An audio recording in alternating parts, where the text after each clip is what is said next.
The film begins with a failed British military operation in Afghanistan. In the midst of this chaos, there was a unit that was brutally slaughtered. Almost all special forces died on the spot except for Sergeant Joseph Smith. He was the most powerful officer among them. But because of the massacre, Joseph became out of control and began firing his gun blindly in all directions while carrying a Sandra. Even after Joseph returned home, he was diagnosed with a mental disorder. The doctors who treated him reported to the police when Joseph escaped from the hospital. Then, the scene moves to 1 year later. Joseph is now homeless with his girlfriend, Isabelle. Not long after, two thugs came and extorted the homeless. Isabelle, who saw the incident, asked Joseph to hide and not fight back. But Joseph ignored Isabelle's words. When the thugs approached them, Joseph suddenly beat the thugs, then told Isabelle to run away.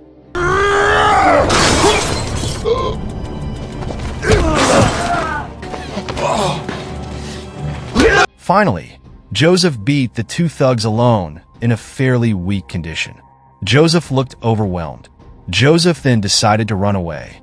Joseph then entered an empty apartment to hide from the thugs' pursuit. After feeling safe enough, Joseph began to change his appearance. He shaved all his hair and even wore clothes belonging to the owner of the apartment so that the thugs could not recognize him. Joseph also made sure that the apartment was safe for him to live in. He started by checking the phone number, which was apparently inactive until October 1st. It was a long time before Joseph could find Isabelle's whereabouts. After that, he searched the mail and found the credit card belonging to the owner of the apartment. Then he went to the ATM to withdraw the money. Then, the scene switches to a nun named Christina, who often distributes food to the homeless. At that time, Joseph accidentally came, apparently recognized by Christina, who happened to have taken care of Joseph when he was a member of the unit. Then Joseph said if he was looking for someone named Isabelle. But Christina focused instead on the clothes Joseph was wearing because she thought Joseph was stealing or robbing someone. But Joseph did not answer any of Christina's questions. He just gave her some money and left. Christina, who was silent, could only accept the money. Buy something nice for yourself. After she had finished serving all the homeless people, Christina returned to the church to report the incident to the church board. There, she explained that a former military member gave her 500 pounds. The church board asked Christina where he got the money. When Christina answered that she didn't know, the board could not report the money as income for the church. The money was then returned to Christina.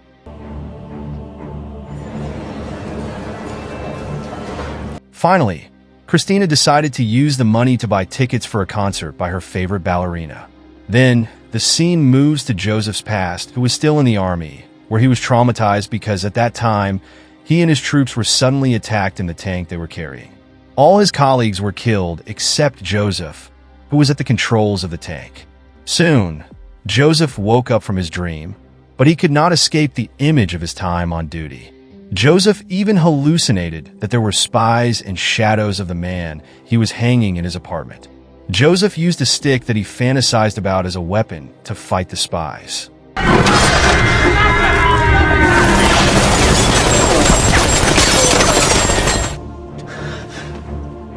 Because he was hallucinating badly enough, Joseph decided to wake up. He went back to Nurse Christina for help. This time, Joseph asked Christina to give him antibiotics, but Christina replied that she could not give the drug freely. She then told Joseph to go to the hospital instead.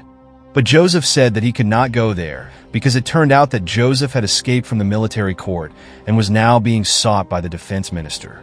Feeling sorry for Joseph's weak condition, Christina finally took Joseph to the church. Antibiotics you need. I got 2 broken ribs. If you drink alcohol with these, they won't work. I'll need... There, she gave antibiotics and some information related to Isabelle. Hearing that, Joseph was happy. He then gave Christina an address to give to Isabelle if she saw her. Liz, tell her she can come to me. Joseph then returns to the apartment, where he decides to start looking for Isabelle's whereabouts alone. While looking for her, he accidentally found a paper with Isabelle's name on it. He also checked the number, and it turned out that Isabelle had sent a message to Joseph. The message concerned her decision to become a rented woman in order to save money to buy a house for the two of them. Isabelle said that she was currently fine and asked Joseph not to look for her whereabouts. You need to look for me, I'm okay, and it'll just cause trouble. Thanks for looking after me, Joey. After that, the next day, Joseph suddenly found guests knocking on his apartment door. Apparently, the two people were the agency of the owner of the apartment. Because he was worried about being known as an intruder, Joseph decided to change his name to Joey Jones and claimed to be Damon's lover. When the two agencies heard this, they were shocked, but Joseph immediately closed the door to prevent them from suspecting him further. Unable to continue relying on Damon's credit card, Joseph decided to work at a Chinese restaurant. Day after day, he worked, and he also trained to strengthen his body. One day, while he was working, he found a very noisy customer. Joseph, who was disturbed by this, asked them politely to leave the restaurant. At first, the people accepted, but when outside the restaurant, they yelled at Joseph and challenged him to a fight. Joseph said if they fought, then they would be late for the train. But they didn't seem to care.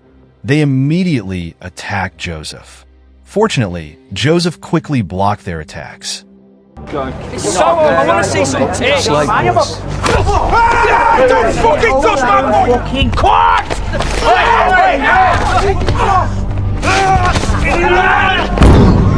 Now you've missed your train.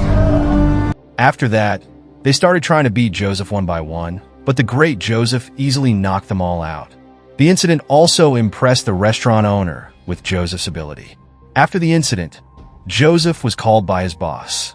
There, one of the restaurant guards said that Joseph looked like he could do the dirty work. Finally, his boss, interested in Joseph's muscular posture, gave Joseph a different job as a debt collector. Joseph began to collect debts from people who owed his boss. Joseph didn't even hesitate to beat them up and kill them.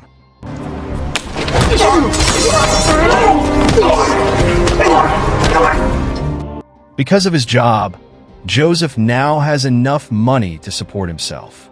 He even ordered a large number of pizzas to distribute to the homeless through Christina. Seeing the large order, she was surprised because she had never ordered it, but the driver said that someone named Joey Jones had paid for the order. Then, the scene moves to Joseph, who is shopping. While he was looking for items, he accidentally crossed paths with his ex-wife, Dawn. But there wasn't much conversation between them. Been doing well, like everything, Joey.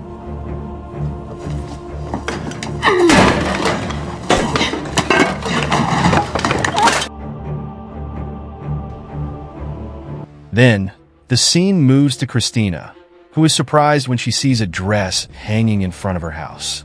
She also knew who gave her the dress. Then Christina approached Joseph, who was preparing dinner. There, Joseph explained that he now worked for a Chinese boss who gave him a lot of money. Christina was happy to hear that, but his mood changed when Christina brought him some bad news. Christina explained that the police had come to her this morning to tell her that they had found the body of a woman floating in the river. She was sure that it was Isabelle, so she approached Joseph to ask him to help the police identify the body. But Joseph cursed the police for being incompetent in carrying out their duties.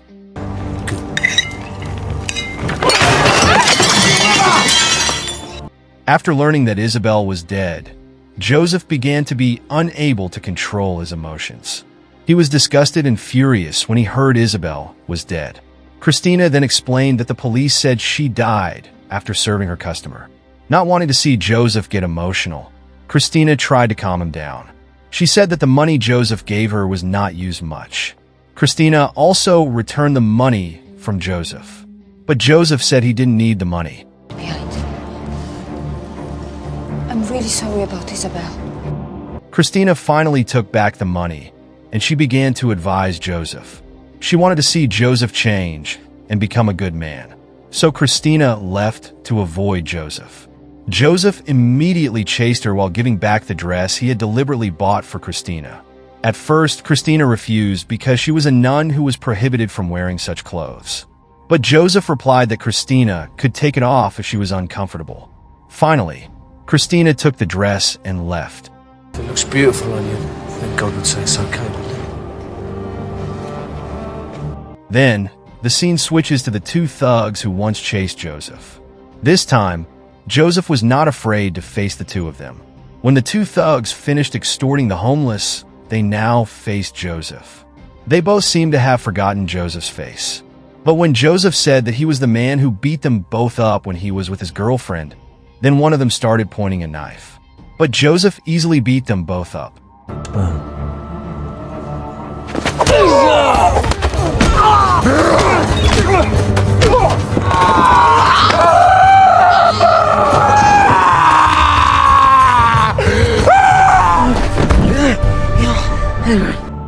Joseph focused first on the big thug by beating him so severely that he collapsed helplessly.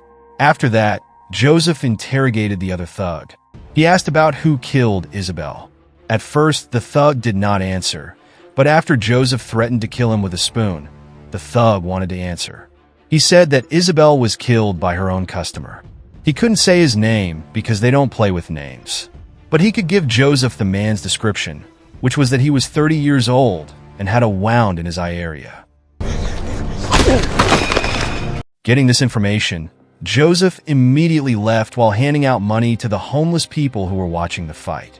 The scene then moves to Christina, who suddenly receives a letter from her colleague. It turns out that the letter is an invitation for Christina to attend an exhibition. She opened the invitation, and a letter from Joseph appeared. Joseph wrote that he had information about the perpetrator who had killed Isabelle. Finally, in the evening, Christina decided to wear the dress given by Joseph and attend the exhibition.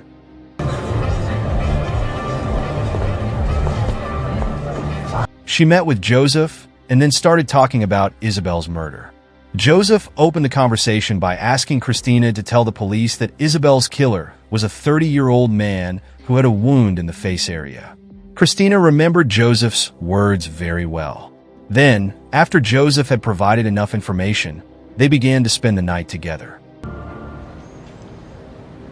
The next day, Joseph returned to his job of collecting debts. At that time, Joseph approached a man and said that he was collecting the debt that the man had to Boss Choi. But apparently, the man did not want to give Joseph cash. He promised to give a check to Boss Choi, but Joseph insisted on asking for cash. Unable to use gentle means, Joseph finally played a little rough.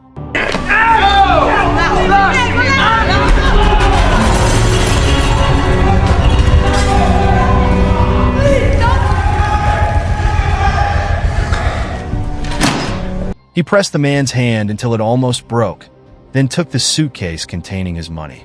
Meanwhile, the man's sons could only be silent, watching Joseph. And when Joseph was about to leave the place, the man's son started to rebel. He took a gun and demanded that Joseph return the family's money. Joseph was silent, while their mother asked her son to remain silent and not fight back. The boy seemed to hesitate when he was about to shoot until finally, Joseph turned the situation around by shooting the arm of the boy. Then Joseph left casually.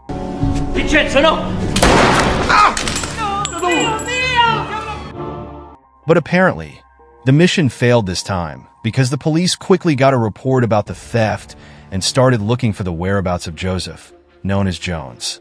The police even approached Christina because they heard that Joseph was seen frequenting the food tent. But Christina decided to lie to the police. When they met again in the middle of the night, Christina told them that the police were looking for his whereabouts. But Joseph, who is quite an expert in the field of crime, doesn't care about that. He is still focused on finding Isabelle.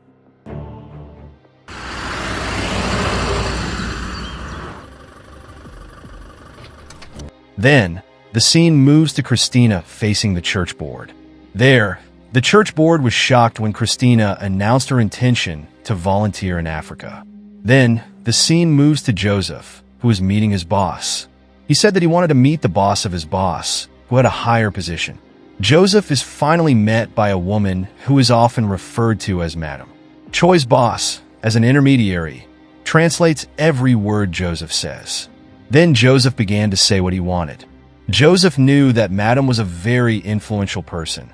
She had a blacklist of everyone who made mistakes. Therefore, he wanted to find someone who had the characteristics of a 30-year-old man and had a wound in the eye area.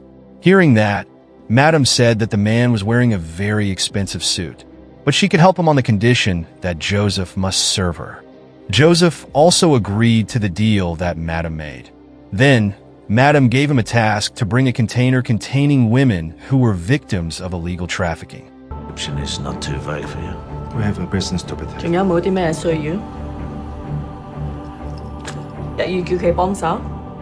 After getting the information, Joseph began to approach a container that Joseph had to deliver. Then, the scene moves to a man who had previously hired Isabelle's services. The man was seen hiring one of the women again. Once they were in the room, the man started asking if they had told her. The woman was confused when her customer asked such a question, but suddenly the man beat her up. It turned out that the man was the man who killed Isabelle. While the woman was being tortured, a colleague who heard her scream started to find out who the man was. When she checked the man's jacket, she found that his name was Max Forrester. Meanwhile, Joseph, who has successfully delivered the container, gets information about the man he is looking for, namely a letter containing the name Max Forrester. Then, the scene moves to Christina, who gets a letter from Joseph. The letter contains an invitation to meet at his apartment. Finally, they met. But on the morning of October 1st, Damon, the owner of the apartment, came home. He eagerly opened his apartment, but when he opened the lock, he found that the double lock on the door was still closed. He then checked the doorhole area and saw a woman sitting down. Damon immediately shouted at the woman, who turned out to be Christina, who was with Joseph. Hearing the scream, Joseph immediately pulled Christina and left Damon's apartment. Open this door! In the evening, Joseph approached a house belonging to his ex-wife. Coincidentally, at that time, it was Joseph's daughter who opened the door. He introduced himself and then gave his daughter some gifts. When Dawn arrived, she saw a suitcase containing a lot of money. After that, Joseph went to an event that Max Forrester attended. Christina, meanwhile, was watching a concert featuring her favorite ballerinas. After observing Max for a while, Joseph began to approach him.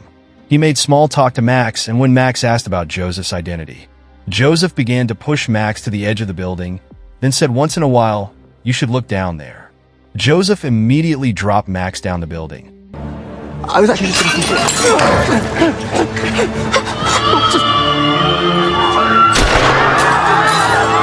The guests who saw the incident were automatically hysterical, but Joseph immediately fired a gun to threaten them all.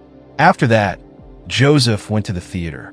But Joseph just fell asleep outside while waiting for the show to finish. When the show was over, Christina immediately found him. There, Joseph spent time together, talking about himself and trying to become a better man. The next day, Christina went to Africa. Shortly before she left, Joseph first gave a letter containing his photos. In the letter, Joseph tells Christina that he will disappear in the middle of the city after successfully eliminating the criminals.